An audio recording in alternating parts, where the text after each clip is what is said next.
Welcome to the Mavs Fans for Life podcast. I am Landon Thomas, joined by my co-host Shahnavaz Makhani. Shahnavaz, after all the excitement for this season, the Mavericks have 2 injuries on the team already, and preseason hasn't even started.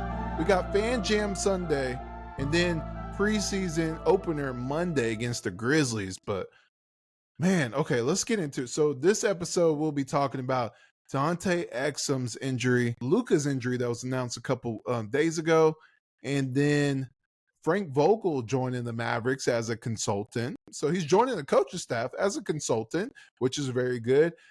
Jason Kidd in Mark Stein's exclusive interview shared about his coaching sessions with Phil Jackson in the offseason. And then we'll talk about the best odds a championship from Fanduel as well. And we'll finish the episode with final words on the preseason opener. So, Shahnavaz, my head is raveled right now. I mean, my goodness, The news just came out. If this is the first time you're hearing this, Dante Exum sustained a serious wrist injury that could require surgery. Like, he's going through his options. The team is continuing to evaluate him. The Mavericks just posted as well. That came out from Shams. Mm-hmm. And then the Mavericks just posted as well in their PR release that there was a right wrist injury sustained in training camp this week in Vegas. And he's going through his options and being evaluated, and updates will be provided as necessary. So Shahnavaz, my goodness, we got the Luka news that he'll be out for a week with a calf contusion. And we'll talk about that later in the podcast because it looks like it's minor, but this looks like it's serious. Yeah, this is from by all accounts, everything that Shams is reporting is that it's a serious wrist injury, like you mentioned, potential surgery. What the timetable is for his return, we won't know, until obviously he gets a second opinion and gets, kind of more medical testing, but definitely not good. And we were talking offline, kind of before the podcast of just Dante Exum can't catch a break, keeps suffering these injuries, and he played really, really well. Was a vital piece for this team, especially in the regular season last year, kind of filling in for folks as they were injured, and really made himself a key part of the rotation, and gained a lot of trust from the coaching staff and Luka and Kyrie and others. It just sucks, man, because I really, really like Dante Exum. I thought he played great last year. If there's a silver lining, it's Nico Harrison bringing in depth to this team, because this, if this injury would have happened last year, and we saw Exum and other people injured throughout the year, but, prior to the season starting, I mean, knowing that he potentially is going to be gone all year, that would have been a huge, a really bad, a bad way to start the year for the Mavericks last year. And who knows if they would have had the same success that they did. Having depth now, Mavericks are arguably the deepest team in the league. You've got multiple guys that can kind of take that spot and really kind of recreate what Dante Exum does, with guys like Spencer Dinwiddie, Quentin Grimes. This opens up the door for Jaden Hardy. I mean, we've talked about the opportunities, that potentially he'll have. Here you go, buddy. This is your shot. Like, now you're going to be a vital piece. But yeah, it sucks. I'm glad that the Mavericks have depth. I'm glad it's one of those things where it's like the last few years, anytime somebody got injured, we're kind of like holding our breath and we're like, oh my God, how are we going to get through this? But this year's different. This year you've got people that can kind of fill in and people that can kind of do some of the same things. You probably, you can have a Dante Exum, the offensive piece, in Spencer Dinwiddie, and the defensive piece in Quentin Grimes, right? So, it's a good thing for the Mavs to have that depth. It's just unfortunate because Dante Exum is such a likable guy and played a really, really big role for this team last year. Yeah, this sucks. Man, this sucks. And I feel for him. I really do, because his whole career is, it's tainted by injuries. And it's something that you can't control. Like, you can control your improvement in 3-point percentage. You can control your defensive energy and effort. You can control your playmaking. Like, you can control those things in off season. You can control those things in practice. Those are in your possession to get better at. but injuries, especially in training camp, like these are like you're just playing basketball. So it's like you can't really control those things. So like you said, when it happens, it sucks. Like it really does, especially for him. Yeah. And I'm kind of glad, like you mentioned, if this happened last year, it'll be bad for the Mavs. It'll be bad for Exum because we wouldn't see his redemption that he had with the Mavericks in the NBA. Like we saw flashes early in his NBA career, but he had to leave to improve his game to get back to the NBA. And he really made a name for himself that he can be a rotation player on a contender, on a playoff team. And he showed his improvement in threes. He shot like 50% from three. Yeah. And then great. He played incredible defense, full court, 94 feet, and also his playmaking. He just did a little bit of everything. He's versatile. He's like 1 through 3. He can play any position out there because his wingspan and his height. But man, this sucks for him because even though, like you mentioned, you can replace his skill set with Dinwiddie and Grimes perfectly, like you mentioned, on offense and defense. But it's just having him out there bouncing back from, coming off a playoff run and then the season that he had when he was healthy. It was so good. And, we were going to talk about later who's going to replace, Dončić. And even though Doncic's injury is no concern for missing regular season games. But, with Shams reporting serious and then the Mavs just saying, they're going to be tight-lipped until they know that, evaluation is going to be continuously on Exum to see the severity of it. But Shams said serious, and that's what makes me concerned for Exum, just because he had a bounce back and he made a name for himself in the NBA in his second tenure. I just feel bad for him. Yeah, I mean, prayers go out to him, and hopefully this isn't, as bad as it sounds. Yeah. And hopefully it's only like a 6-8 month kind of thing where he can potentially return late in the season, and that would be ideal. But if it is going to be one of those year-long things, I mean, it's just, you're right. Like, it sucks. It derails kind of a really, really cool comeback story for him, having to go overseas and kind of relearn the game. And, we talked about it last year about how critical that is, just because of the way that basketball is played overseas. Like, it's, a lot of players learn a lot, and when they come back, they're, they have a new refined kind of skill set, which is exactly what happened with Dante Exum. And so it's just, it's sad to see, it's sad to hear about, but hopefully he comes back, stronger than ever. And from a team perspective, I mean, now, the Mavericks, other players are going to have to step up now, because Exum was going to be a huge part of this, a huge part of the rotation. And so guys like Spencer, guys like Quentin Grimes, Jaden Hardy, does this open the door maybe for some more Omax? Can you go bigger and play Omax at the 3 now? If you wanted to. So it's a lot of guys, are going to have to step up and kind of take advantage of, of that opportunity. But, for Dante Exum, I mean, it's heartbreaking to hear about. It really is. So we wish him a speedy recovery. I mean, preseason in a few days. Yeah. So, but we definitely wish him a speedy recovery and hope he returns healthy, down the road, and we'll provide more updates as we get them. So let's go on. Start with Frank Vogel, who Jason Kidd was begging to join his coaching staff. We saw him last year. It seems like every time he has a break, he helps out the Mavs. Then he got the job with the Phoenix Suns, and obviously he did that for 1 year. He was the coach of the Pacers, that great team, PG, Hibbert, and all those guys, David West. And then he went to the Magic. And then he went to the Lakers. He won the championship with Jason Kidd, Jared Dudley, Markieff Morris.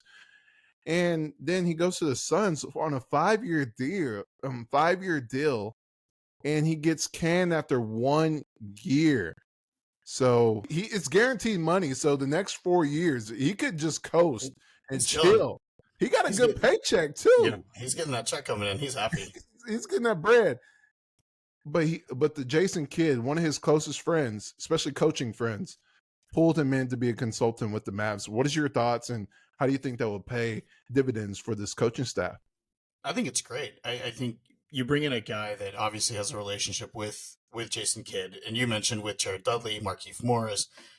Frank Vogel's been a really, really good coach, even with Mhm. the Pacers. I mean, that Pacers team was arguably the second best team in the league and just kept running into LeBron and Yep. and the Heatles, right? So, that team was awesome. He coached Paul George, David West, like you mentioned, Roy Hibbert, who I think is criminally underrated, Lance Stevenson, Lance Stevenson, like a he bunch of needed guys. And Vogel. I think the calling card for Frank Vogel is his defense. Like Yep. he's a 100% like a defensive guru, wizard, whatever you want to call it. And you come in, losing Derek Jones Jr., obviously replacing with Najee Marshall, but it never hurts to bring in a guy to come and help out. I think offensively, the Mavericks are pretty set in terms of, the way that they run things and with having Luka, having Kyrie, now with Klay Thompson, I don't think offense is going to be the issue. You just bring in a guy like Frank Vogel to really help out and to really kind of, assist Sean Sweeney with the schemes, really trying to figure out the best defensive matchups. I think he brings a wealth of experience and a wealth of knowledge, to a team that has title aspirations. So it never hurts to bring in somebody to come and help out. I mean, I would much rather have a head coach who addresses, I wouldn't say flaws, but addresses maybe certain areas needed for improvement. And Hmm. it's on the players to come in, ready to go for training camp, but you love to see your head coach also taking that accountability, saying, you know what, like, I'm not satisfied with just making the finals. Like, I want to win it. I want to bring another title to Dallas. Hats off to Jason Kidd and the entire coaching staff for for bringing in Frank Vogel.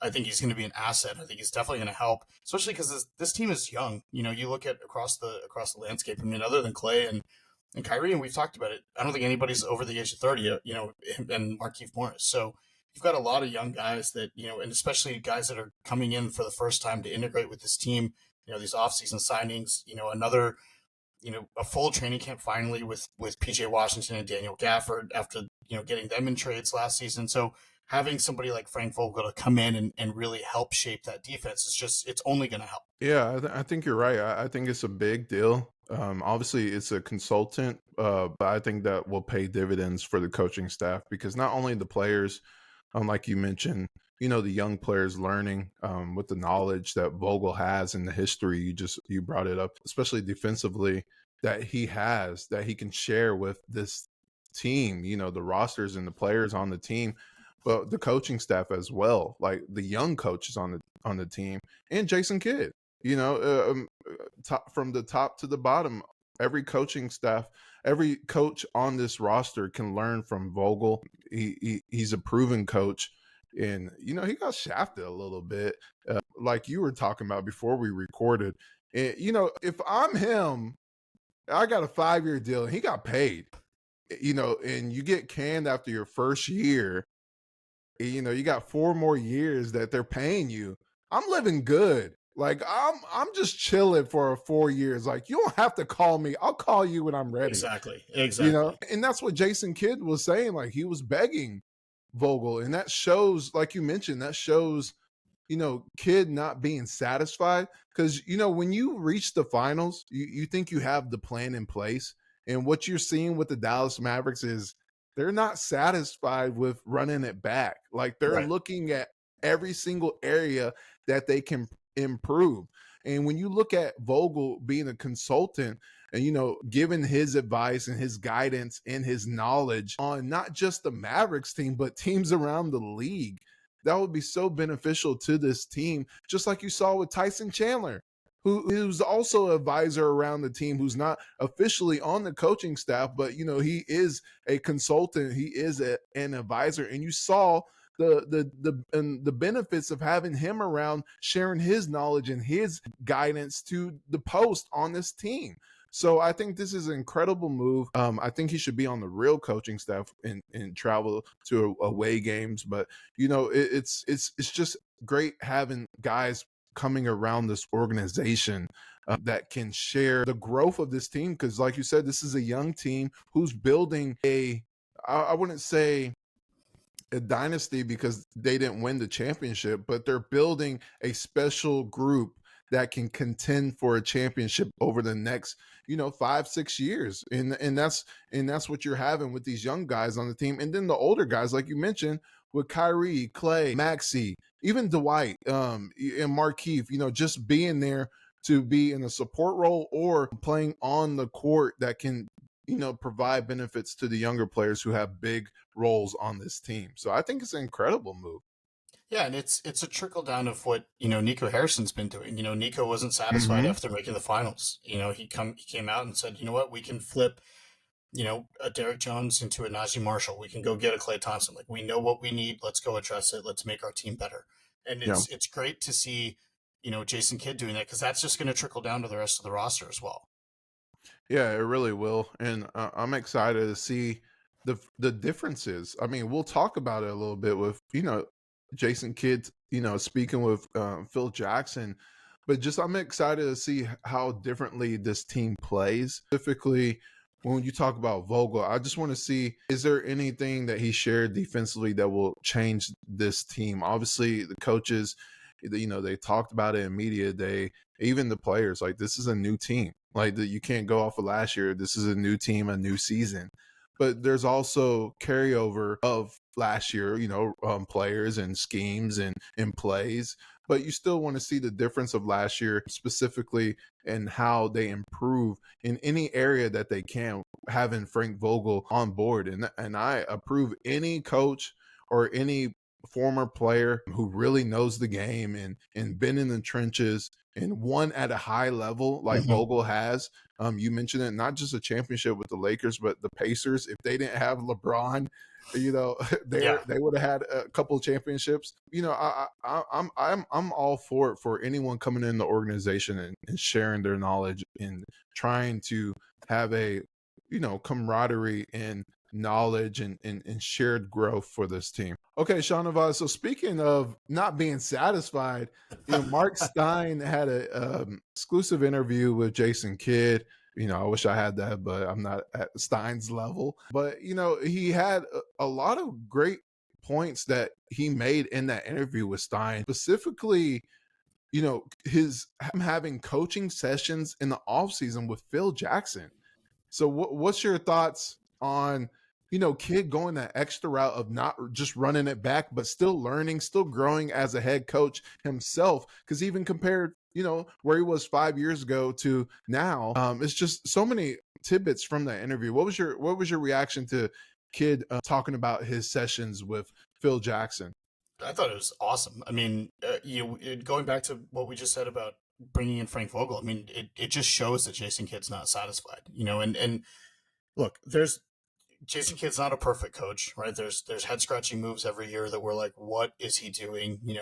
We talked about it a couple of years ago with the rotations. We talked about it, at length with some of the decisions with timeouts and in out of timeout plays.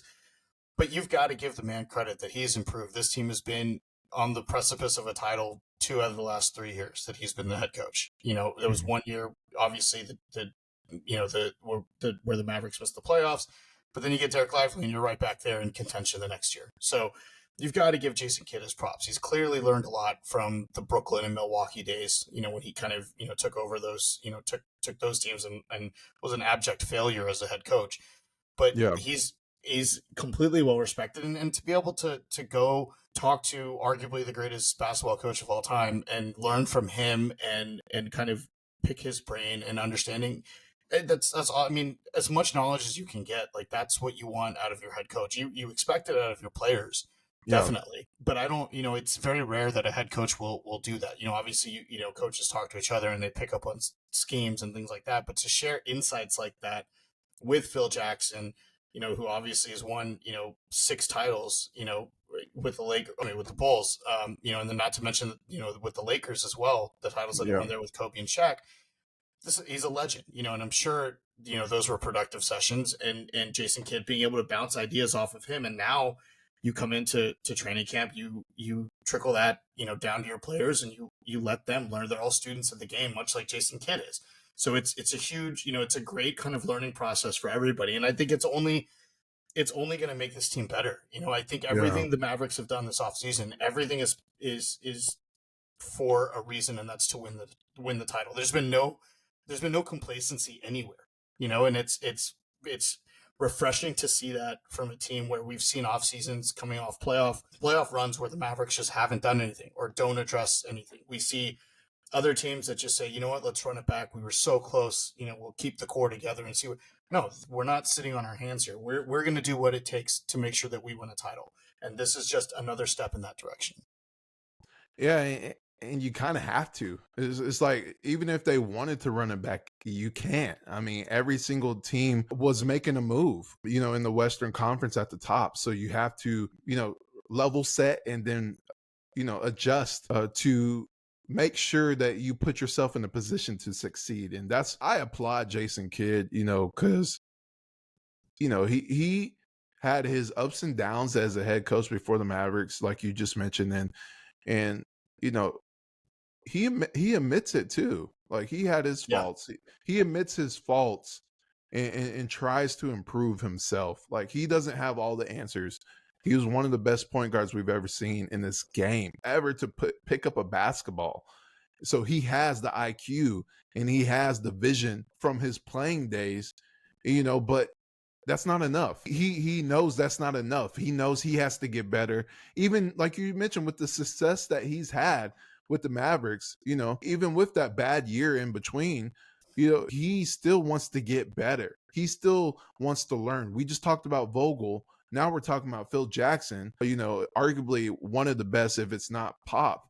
It's incredible for him to do his homework. He also talked about joining the Steelers practice and talking to Tomlin, just getting the knowledge of successful coaches in their profession and how they view things on the field, on the court, and not only on the court. He talked about him having sessions with Phil Jackson off the court. How do you handle stars? How do you handle, different aspects of being the head coach for a successful team and trying to get back to a finals? Different things like that. And that's incredible to see him doing his homework, not just leaning on the players that he has. Because we talked about Jason Kidd being a Phil Jackson type coach. And Yep. I'm not talking about just getting wins. I'm talking about having players where you allow them to lead the team, not overexert yourself, being a puppeteer. And that's what we saw, which he's been successful at it, but that's what we saw with Rick Carlisle.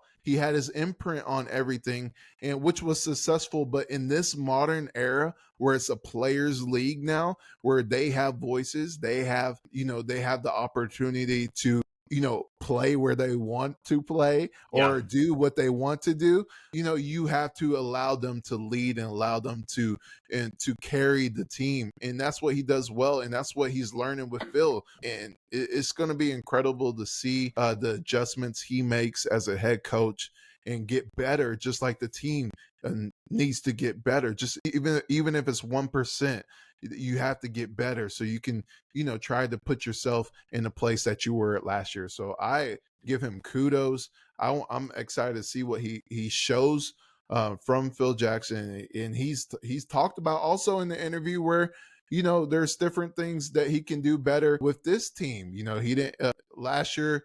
He talked about with Luka playing with pace, and that worked out. We saw how much that was better because the other teammates wanted to play faster, and Luka adjusted to that accordingly. And then also sharing the ball with Kyrie, that chemistry was seamless. So now he talked about in Mark Stein's interview that he wants to, get the ball a little bit out of his hands and putting him in other different parts of the court to also lead the plays. Like he said, it doesn't have to be bringing up the ball to lead a play for the team. And I thought that was something interesting as well. What do you think about that?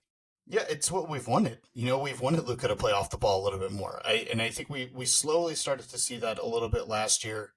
With Kyrie kind of fitting in, his first full year with the team, we definitely saw that a little bit more. But now you've got, multiple guys that can bring the ball up. You've got multiple ball handlers. You've got guys like Kyrie, Spencer Dinwiddie, Clay can bring the ball up. PJ can bring the ball up. Like, you've got Najee can bring, you've got so many different options. Jaden Hardy, there's so many different avenues for Jason Kidd and to kind of tweak this roster and tweak kind of the matchups depending on opponent and figuring out who's going to be where on the court. It's going to open up a lot more possibilities because you're not going to have Luka bring it up and everyone getting set. As Luka's going to, you can bring Luka off screens. You can post Luka up now. He's bigger than 99% of other point guards, in the league. He can just, and we've seen his inside game, is virtually flawless. So, being able to post him up, whether he's taking fadeaways or getting to the basket, does that open up other opportunities in the corner? Can Clay be on the other side of the, court, and Luka's, going to throw him some dimes, to get some of those wide open corner threes. Like it just, the possibilities are endless with that. If you're able to mix and match, and, we talk about how there's positionless basketball now, right? Like everyone's just, you've just got 5 guys on the court. There's no, true centers anymore. There's no, this or that, whatever it was back in the day. And I think having that flexibility with your, with your team and the way you scheme for different opponents, it's going to catch people off guard, and it's just going to open up so many different avenues for this team to be successful. Yeah, I agree. I think it just makes the Mavs unpredictable, and Which is good. It's what scary. you want. Yeah, it's scary because now you have the pieces. You just listed all of them, and now you have the flexibility to do that.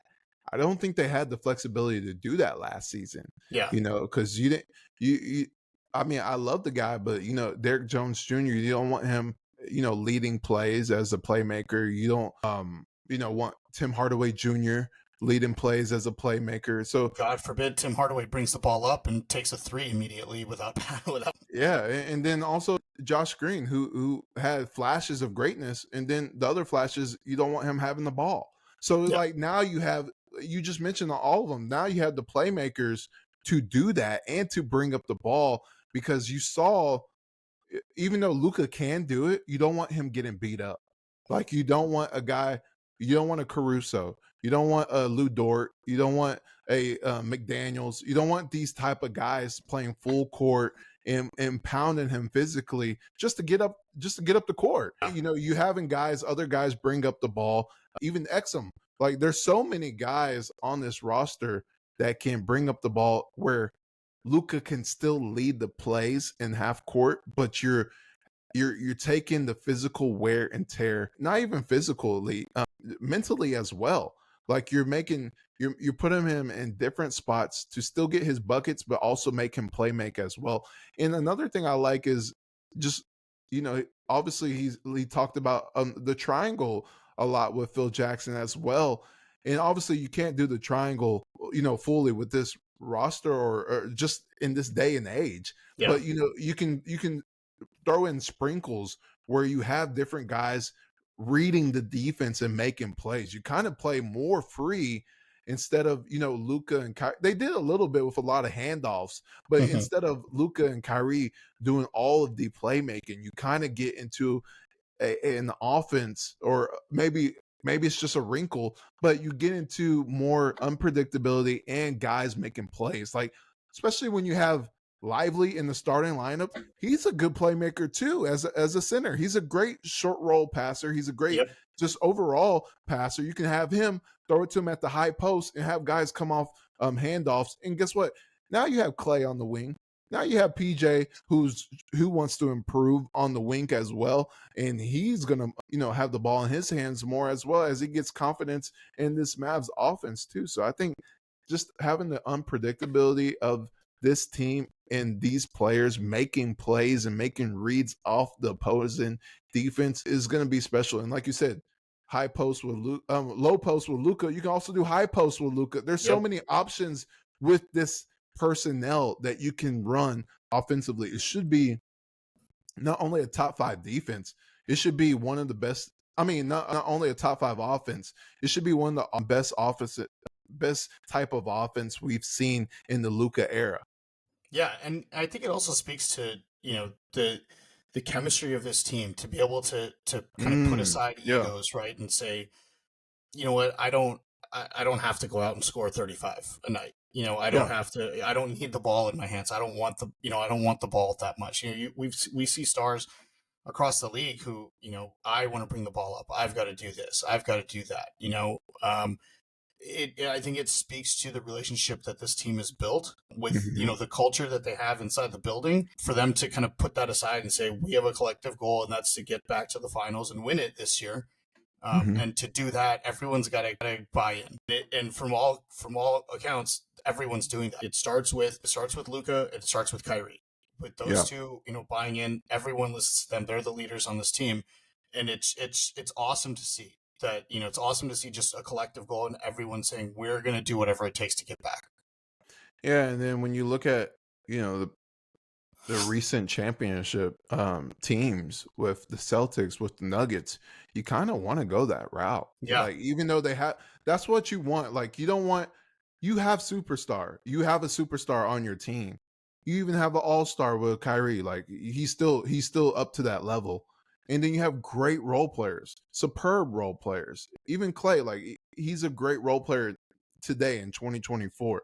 Like, you want to play where it is not just all Luka and Kyrie. When you look at the Celtics, they still have two stars, but when you watch them play, or the Nuggets when they won the championship, that roster, even though they have their stars, other guys, when you watch them play, they all feel like stars. yeah. Yeah, like And, Denver doesn't win without Michael Porter Jr. and Aaron Gordon, playing, yep. playing their roles perfectly. Boston doesn't win without Al Horford, and the game one, KP, like that's, you're exactly right. You look back, you could go back years and years and look at championship teams. The Warriors, I mean, look at, the Warriors with Steph and Clay. Like, you had those guys, but Draymond made impacts. Kevon Looney was making impacts, right? Mm-hmm. Harrison Barnes, Sean Livingston. Sean Livingston off the bench. There's every team's got to have that kind of collective mindset and a locker room that where everyone understands this is the reason we're doing this. Everyone's got to buy in. Otherwise, it just doesn't work. Yeah, and I think this is the first time. I mean, obviously we're seeing it unravel, but I think this is the first time where you'll see Luka truly, you know, share the ball like that because he can, Yeah, and that's the problem, because you saw it unravel with JB, and then you saw it unravel even more with Kyrie, and now you might see a beautiful offense, because now he has guys he can trust, and that's what it's all yeah, about, having guys who you can trust in the moment, not just on the team. Oh yeah, we have great chemistry, these are great guys I like to play with, but who you can give the ball up and be okay. yeah. And I think now you have that. Yeah, and you're absolutely. I was just thinking that. In my head, I was like, I feel like there's been certain situations the last few years where maybe Luke, like in the back of his mind, Luke was like, I probably could have a better shot at making this than if I pass this off to a Josh Green in the corner because Josh Green was cold, or even Derek Jones Jr. last year. We saw Derek Jones Jr. struggle in the playoffs, kind of towards the tail end, and it felt like, especially in the Boston series, it was just all Luka, and Yeah. kind of everyone else. I don't think not to say he didn't trust them, but I think he felt like this is what I've got to do to win. I don't know if there's anybody on this roster now that Luka's not like, I can give them the ball and I'll have full faith in them. Even a guy like Spencer Dinwiddie, because you're bringing in a guy that's done it Yeah. with Luka Yeah. next to him, So Mhm. even, when you make these moves in the offseason, it's different, obviously, when you do it at the trade deadline, right? PJ Yeah. and Gafford just fit so seamlessly that I think it was honestly kind of shocking, because I don't think anybody expected it to be that. We all liked the trades, we were super high on it, but I don't think we expected it to mesh that well. And now you bring in a full training camp, you bring in guys like Najee Marshall, you bring in guys like Klay Thompson, and it's not just, oh, we're here for a year and then let's see what happens or we'll flip them. No, they signed long deals. Yeah. This is a 3-year, window now that the Mavericks have where they're going to be competing for a championship. And I think Luka inherently now can say to himself, I don't have to put all this pressure on me. I've got Kai, I've got Clay, who's been there, done it. I'm more, acclimated with PJ, with Daniel Gafford. It's going to be wildly entertaining to watch. And I think it's only going to help because, going back to your point about getting the ball out of Luka's hands, like the physicality that some of these teams play with, we saw it in the Oklahoma City series last year. And now they bring in Alex Caruso, who's also, a super gritty defender.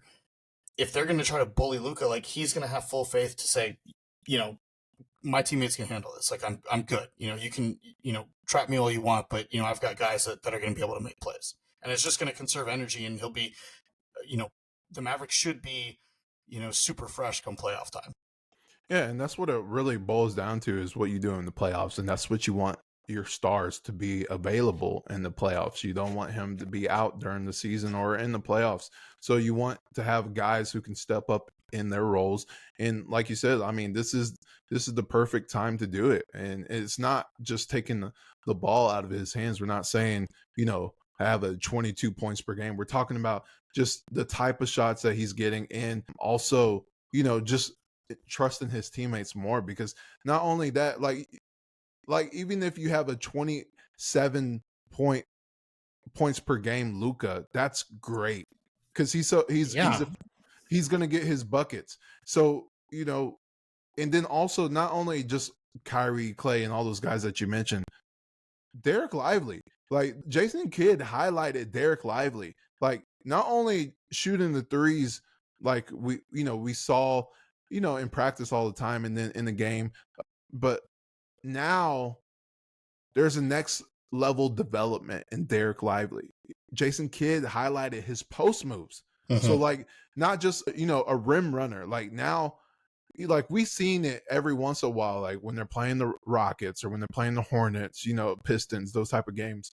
But like now on a consistent level, Jason Kidd was highlighting his post moves. And that's another layer to this offense you can run at, where Luka can share that trust with his teammates, because now you can throw it down to Derek Lively. He can do his little dream shake, or he can do his post moves and finish with both hands. That just unlocks not only Derek Lively's potential, but also the Mavericks' potential as well, because it's not always going to be the guards on this team. Even PJ talked about it with Kidd, that he's going to be leading the ball a lot more than he did, and just being aggressive in his spots offensively instead of being a defensive guy that's, you know, exerting all that energy on defense. So that's going to be exciting as well. So this preseason won't be a regular preseason. Even the players said, like, this is one of the best training camps that they've been looking forward to.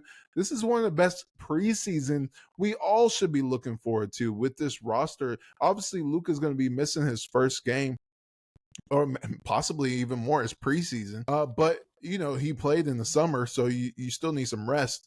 And we'll talk.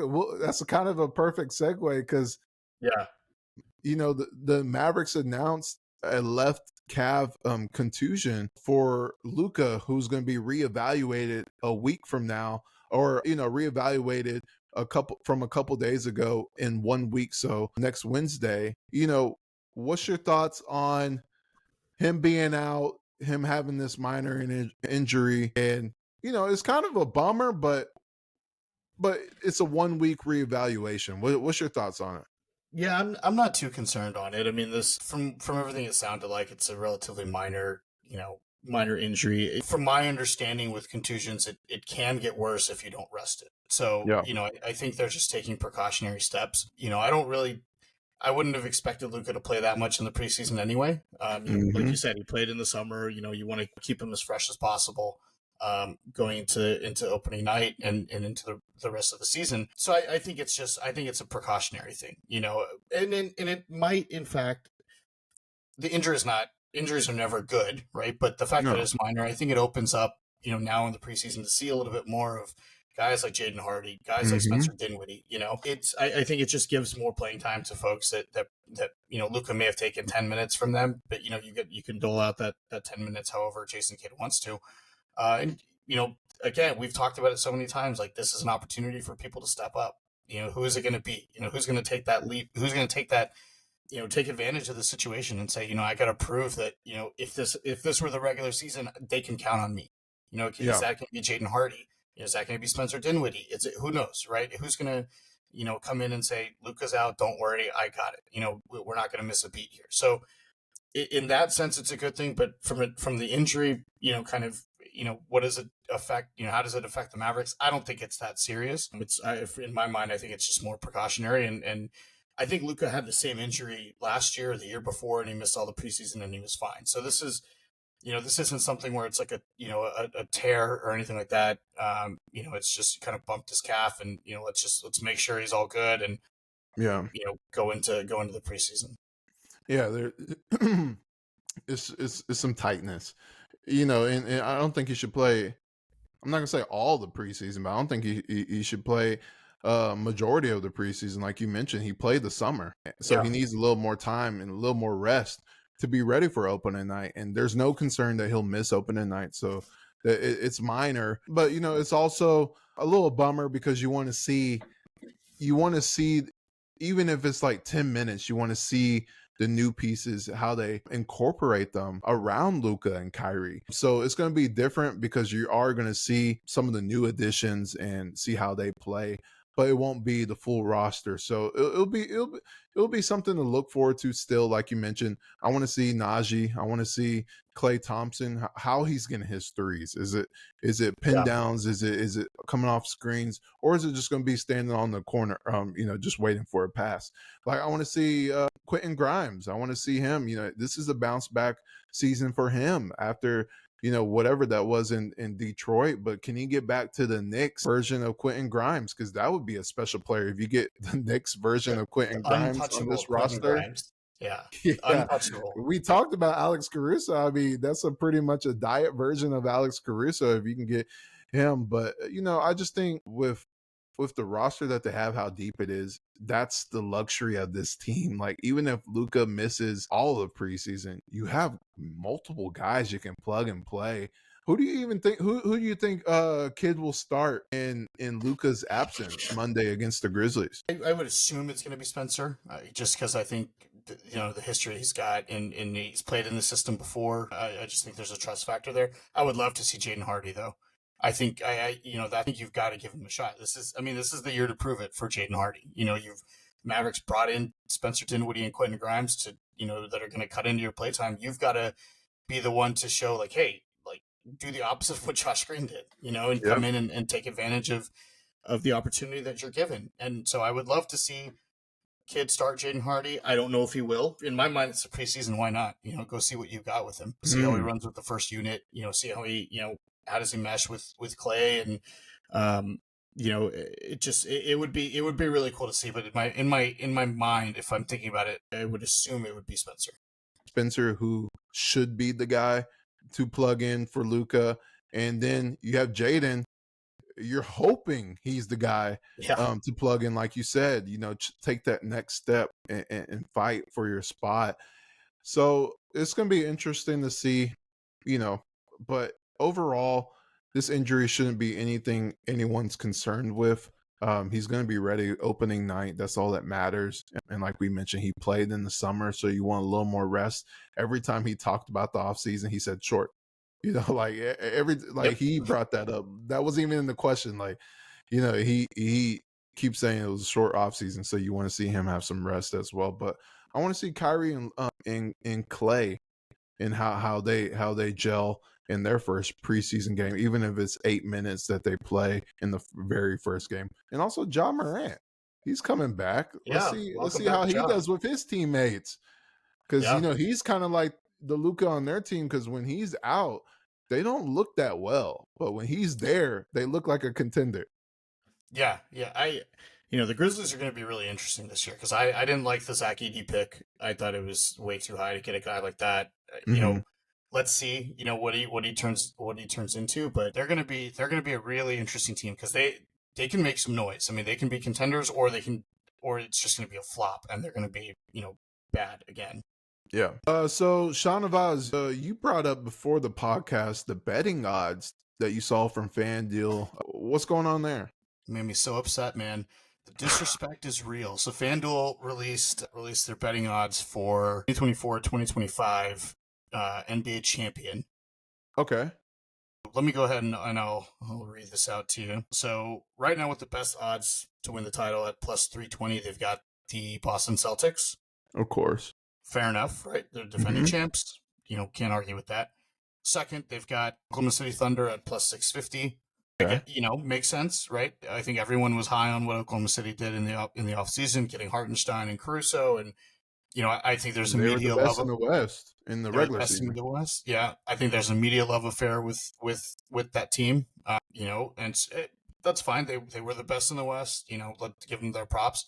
At plus 750 in third, they've got the Knicks out of the East.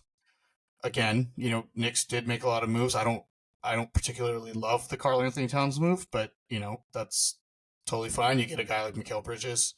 Great. Plus 1,000 in fourth place. This is kind of where I expected the Mavericks to fall. Definitely top 5. They've got Philly at plus 1,000 with the fourth best odds. Okay. Paul George, you get, re-up Tyrese Maxey and Joel Embiid. Okay, fine. Fair enough. So that's 3 Eastern Conference teams. Andre Drummond, they got Reggie Jackson, Kelly Oubre. If their entire season hinges on Joel Embiid's health. I mean, if Caleb Embiid's Martin. out, if Embiid's out, that team's going nowhere. So that's your top 4. Your number 5, this is what really irked me. At plus 1,000, the second team out of the Western Conference is the Minnesota Timberwolves. Still? They have Come on, the second man. best odds in the Western Come Conference. on, man. I thought you were about to say Nuggets or somebody. So at number 6 at plus 11,000, or 1,100, Nuggets? excuse me, is the Denver Nuggets, who Wow. I don't know how. And then Where's the Mavs? The Mavericks are right behind the Nuggets. That's 7th. Tied, I guess, at plus 1,100. But just, I saw that and I was like, man, so you're telling me the team that went to the NBA Finals, that beat the Timberwolves, beat the Thunder, and they are not even top 5 odds to win the title this year. They're not even top 3 in the West in terms of odds to win the NBA title. It just continues the disrespect for the Mavericks. We've talked about it so many times where, what is the reason? Is it Luka? Is it Kyrie? Like, I don't get it. And it's still more, and it's, let's use that as fuel. I hope this is something that Jason Kidd's shown the team. I hope that it, motivates them if they've seen it to say, you know what, they're counting us out again. This is another year where the Mavericks should be a top 3 seed in the West, top 4 at worst, and you have them as the 4th, not even top 5, Landon, odds to win the NBA title. It blows my mind. Wow, that's a lot to take in. Honestly, I mean, I was expecting 5th at worst. Yeah, but the Sixers pick and the Timberwolves pick, they should not be over the Mavs. I mean, I get the Knicks because the hoopla with the Knicks. They did get better, but there's hoopla. It's the Knicks, especially JB had an incredible year, and then you bring in OG's coming back. He didn't play in the playoffs. Yep. So you got Bridges, OG. You still have Hart, and then you got Cat. We'll see what happens with that. So Juice McBride had a really good year last year. I get it with them. Yeah. You could say that, but I could, there's not 3 teams in the East better than the Mavs, and there's not 2 teams in the West better than the Mavs. I think they should be. Honestly, I think they should be. Let's see. So Celtics is obviously unanimous with 1. The Thunder, I actually think they are the second best team in the league. They were the best. They were the number 1 team in the West last season, the regular season, and then they had Caruso, who fits their team so much better than Giddey, who I like as a player on the court. But it's who will thrive with the Bulls. I think they'll see that because he'll have the ball in his hands more. He can't shoot, so why do they have him as a off the ball?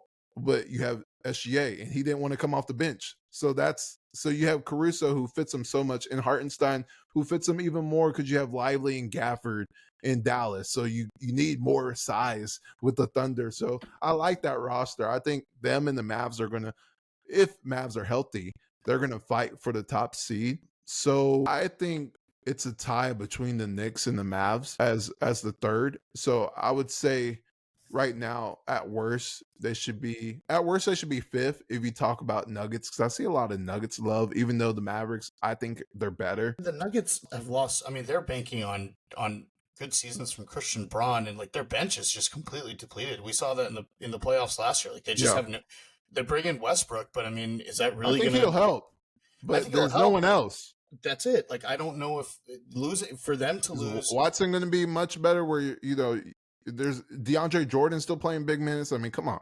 Yeah, like losing Reggie Jackson and losing That's Bruce big. Brown is the Bruce Brown loss. I think Casey, really hurt them. KCP losing him to Orlando. Nuggets lost a lot of depth. They're counting on a lot of young guys. yeah, and they're paying their guys, which is great. But you gotta you saw it with the Mavericks when they just had their top guys, not before the trade or even the year before. Like you have to have, and they know it because they won a championship with a full team, and that's going to hurt them. I think they still will be fourth or maybe third now with the Timberwolves. That's going to take time to adjust. Even with the Knicks, I think that's going to take time to adjust. I think the Mavericks have the easier path to adjust with Klay Thompson with his style rather than Cat with New York or Randall with the Timberwolves. That's going to take probably a couple months just to get in the rhythm and flow of new players. So I would say Mavericks would be third for me. I would have Mavericks third, Knicks fourth, and then you have a tie with Sixers and Nuggets and Timberwolves.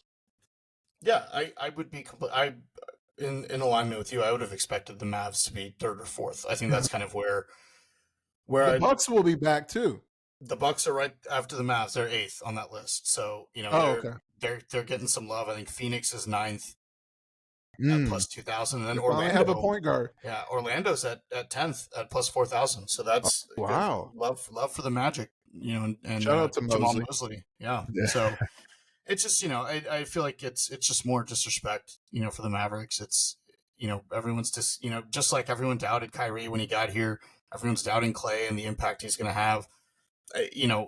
We've seen how well this team can integrate new players, and so that's kind of why I'm so confident in what Klay can bring. And just for him, his mindset is a revenge tour. Like everyone, he's said it multiple times. Like he's been counted out. Like he's heard the noise around. Like, oh, he's washed. He's done. He knows that people just remember the 0-10 game that he had. People don't remember. The great shooter he was, pre-injury. Now you're 2 years coming back off that injury, which is generally when people get their legs back under them. So I'm sure he's expecting big things for himself as well. Yeah, and also Jason Kidd. Like you want to show the world, hey, 3 out of the 4 years, I took this team far. Yep. Like in that 1 year, if they have a great successful season like they projected to be, and then that one season I didn't. We got our starting center for our franchise for a very long time. Yep. So yeah, he's not going anywhere. He's not going anywhere. So this is what I want to see, not only from Klay, but I want to see Kidd fully get his respect, because we dogged him when he had a bad year and we praise him when he has a great year. So now, and we talked about last year being the year that it breaks the tie, best 2 out of 3.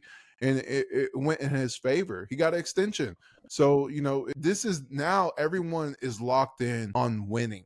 Like there's no one, playing for their contract, maybe only Spencer, but like you have options. If he's just jacking it, like you can go put in Jaden Hardy. Like that's easy to do. But like you have everyone locked in. You have everyone invested in winning. So I think being 7th or whatever, they have this Mavs best odds.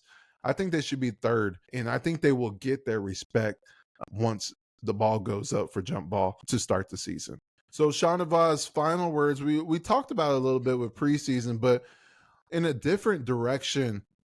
Who obviously Fan Jam is Sunday, but the preseason opener, like the Nuggets and the Celtics just play, like, it really doesn't matter for the top guys on the team. It really matters for the development. Mm-hmm. You want to see Najee, you want to see PJ, Lively, Gafford, those type of guys, Hardy. You want to see those guys, develop their game. But also, I want to ask you, who are you most excited to see in the preseason opener on this Mavs team? It could be anybody. Yeah, obviously outside of Luka, he's not playing. Anybody. Yeah, for me, it's Jaden Hardy. I've been super high on Jaden Hardy. I thought he was a steal. The Mavericks getting him in the second round. I think he was a clear first round prospect. Yeah. I just think he hasn't taken advantage of some of the opportunities that he's been given. And we've talked about it with Josh Green last year. Like that, what happens if you don't, you're going to get moved. Like that's just the way the business works. And so I think with Luka's injury, that opens up some playing time. Whether he gets the opportunity or not, he's got to prove that in practice. He's got to prove that in training camp, or hopefully he did in training camp. So I would love to see Jaden Hardy get significant minutes in the preseason and really kind of show, that he belongs, as a part of this core. Spencer Dinwiddie's only here on a 1-year deal. If Jaden Hardy can take playing time away from him, then maybe you don't need Spencer Dinwiddie next year. I know we're looking far ahead, but if you're Jaden Hardy, you're in year 3. Like this is when you've got to make that jump and figure out what your place is on this team. Is it with this team that's going to win a title, or do you need to go somewhere like Detroit where you're going to get more playing time? But never not come close to sniffing a championship. So that's kind of I think that's, at least in the preseason, that's what I'm looking for. Yeah, that's a great pick. I was thinking about Jaden Hardy. We talked about it last episode on how big of a training camp and preseason it is for him just to fight for his role that he had last season. I was also thinking about Derek Lively, just to see post moves, just to see maybe a 3, just one. Like even if he misses, just taking one attempt a game would be nice. And then also, I ultimately decided on Omax. Like, it always goes back to Omax because people keep forgetting he's a first round pick. In your second year as a first round pick, you really have to show flashes. Like we talked about, he doesn't have to have the best spot in the rotation, but he has to show flashes. So when you call on him, he's gonna bring his A game and you have nothing to worry about. Or if there's an injury and he has to play six games in a row in the rotation, like he's going to step up, especially with Maxey. He's been limited in training camp. There you go, Omax. You might be on the second team in preseason. So I want to see him. Obviously, he talked about in media camp, rely on his defense, but that's what's going to get him to where he wants to be. But also show flashes on offense that you're not hesitating. You talked about. I mean, there's been moments where he should take a shot. You take the shot. You just said it. It's preseason. You doesn't matter. Fire away. Just show the coaching staff, I want to be a part of your core that you're building. Obviously, you're going to have Kyrie and Luka as the older guys, not old guys, older guys. But you want to be part of Luka. You want to be part of Derek Lively. You want to be part of PJ. You want to be part of Gafford. You want to be part of that nucleus that can grow moving forward with this team. Najee, you want to be part of that. Quentin Grimes, like those are young pieces who have spots. Like they're going to play. You got to show us, hey, Maxey may have this spot, but I'm going to show flashes. So when next season, I will have Maxey's spot. So you got to show that because Maxey's getting older. You got to eventually put him on the third team like Dwight Powell. So, you got to show flashes. I want to see Omax ball out. Yeah. And you want to put that question in the coach's mind of, ooh, should I really play Maxey or should I play Omax? Like it shouldn't just be a quick, like, all right, we got to go, we got to throw Maxey in here because that's our best option. You want him in the playoffs, Maxey. Like, you should be in there. You want to be able to have that, that kind of hesitation, from in a good way from Jason Kidd say, you know what, man, Omax is balling out. I need to give him more opportunities. That's a good thing. And so, you're right. Omax is a great pick. Yeah, I just want to see him reach his potential because then I don't want him to have the same year he had last season where next offseason we're talking about him like we're talking Jaden Hardy. Yeah. Like, this year 3, let's see what you do. It could go great or, you could be on another team. I want to see him, show those flashes and just show why he was a first round pick. Be a 3-and-D player. Even if you miss the 3, be a 3-and-D player. Take your shots and then cut to the basket. Be athletic. He talked about Derrick Jones Jr. in media day. I want to see him resemble Derrick Jones Jr. and make those athletic plays where you say, "Whoa, who was that? Oh, that's Omax." That's what I want to see in preseason because that's what it's all about. All right, so that's another episode. Appreciate y'all all tuning in. Make sure y'all follow us on social. You see the usernames, and then also like and subscribe. We just started the YouTube a year ago. We've been doing the Spotify and Apple and all the podcast platforms, but YouTube we started a year ago, and we're almost there at the 5,000 subscribers mark. So we appreciate all y'all tuning in. Obviously, we have Facebook and Twitter as our biggest platforms, but YouTube is starting to grow. So we appreciate y'all listening to Shahnavaz and I covering the Mavericks. So thanks for tuning in. Goodbye, everyone.